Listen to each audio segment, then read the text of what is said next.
Okay, so I watched the episodes and listened to the audio episodes as well. Um, just going through the list of things here. Um, Listening to the Burns and Allen one. I mean, the real real first thing that stood out is there was a stereotype. There was a straight man and a funny man. George was the straight man, and Gracie was the funny man. I mean, it was a straight up vaudeville act on the radio. That's all it was. It was the same as, an Abbott and Costello act. I mean, that stereotype it's still present today. I mean, you can see it in things like Key and Peele. They take turns. Who's the straight man? Who's the funny man in the sketch? Jay and Silent Bob. Jay's the funny man. Silent Bob is the straight man. Hugh Jackman and Ryan Reynolds, when they do movies together. Hugh's the straight man. Ryan Reynolds is the funny man. Yeah. So that's the stereotype there.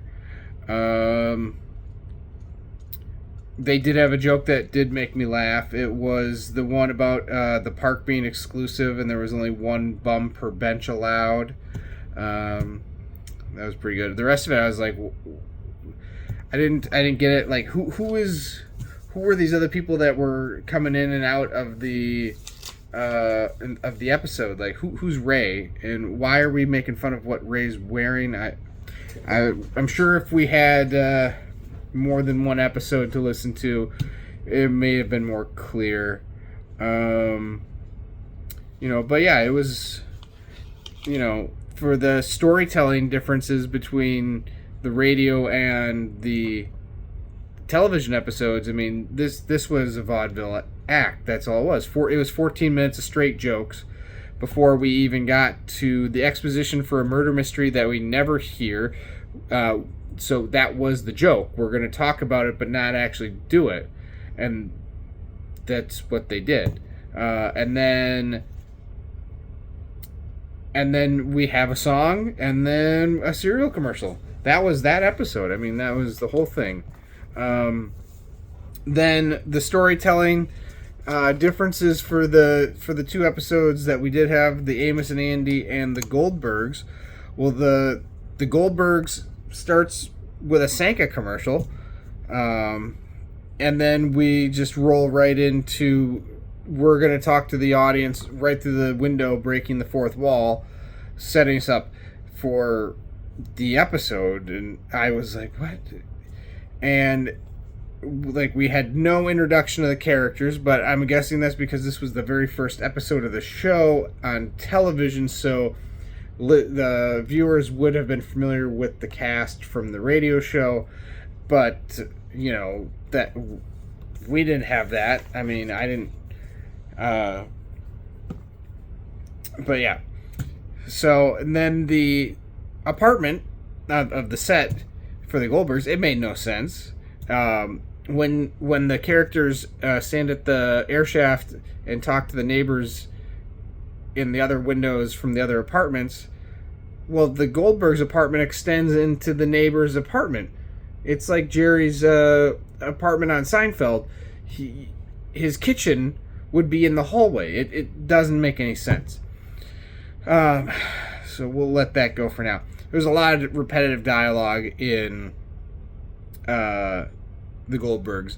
But the other thing was, it was very unstructured and rambling before I figured out the point was everybody lied to them on their vacation, and then they thought the guy that was going to do the business deal with the father also lied to them, until the cousin verifies that he's a real person at the end of the episode.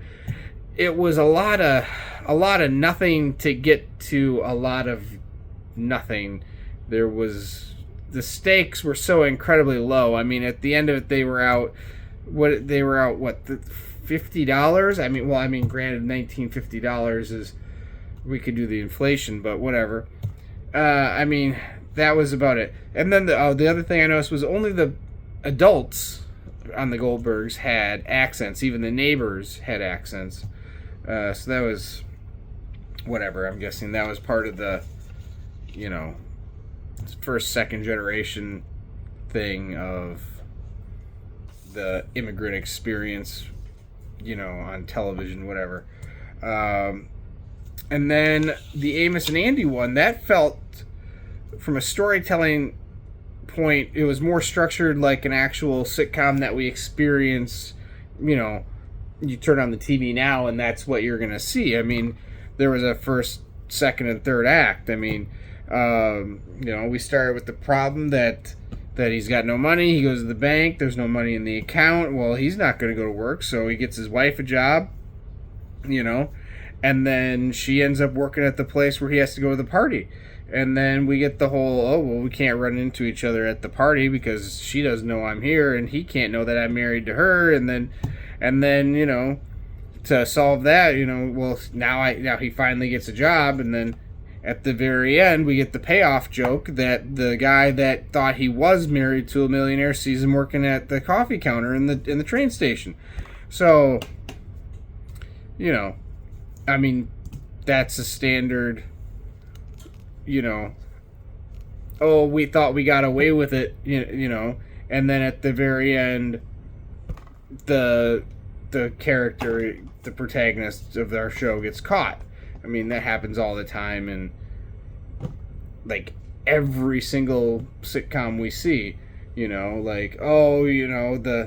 I was able to date the one girl, and then the other girl doesn't find out about it, and then now she's at the restaurant, or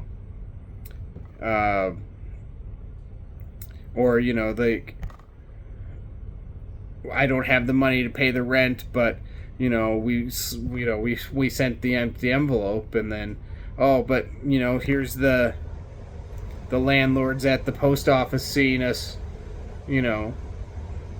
mail the empty envelope. It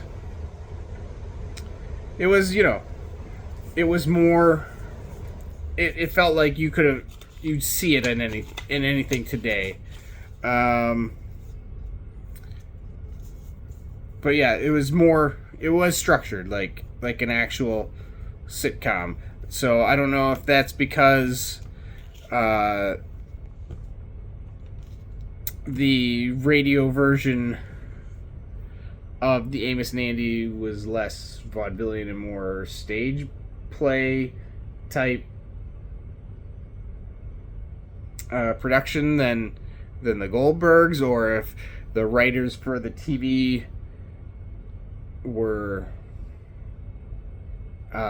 trying to do something different, because they were both 1951, so I can't imagine it being that much of a progression from learning how to transition from radio for one over the other. So maybe it comes down to writers and the style that they were trying to get.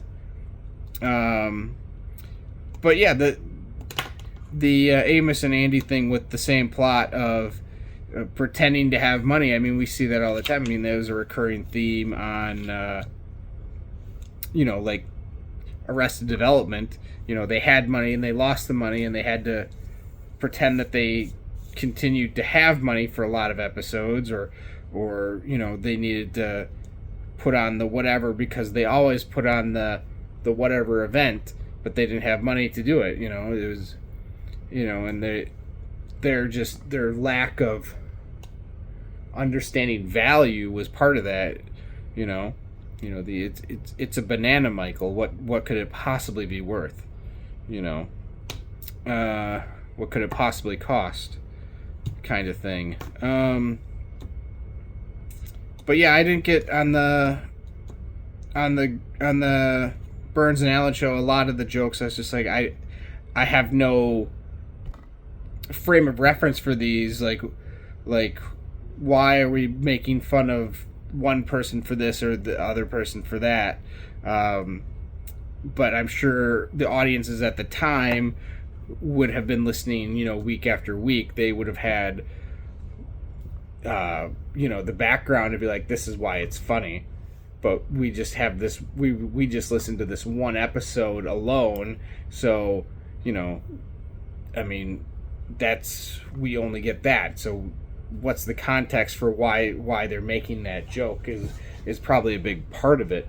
And like, who are these other characters that are coming in? Like, if we know more about these other characters, then we would be able to say, this is why that joke is funny, this is why they made that joke. But without that, okay, great, we made fun of the guy for having a bow tie. I guess, okay, but why did we make that joke? So the lesson, I guess, is we need context for it to be funny. Yeah, that's what I got for that. Yeah. It's my fourth time recording this because Canvas does not want to upload.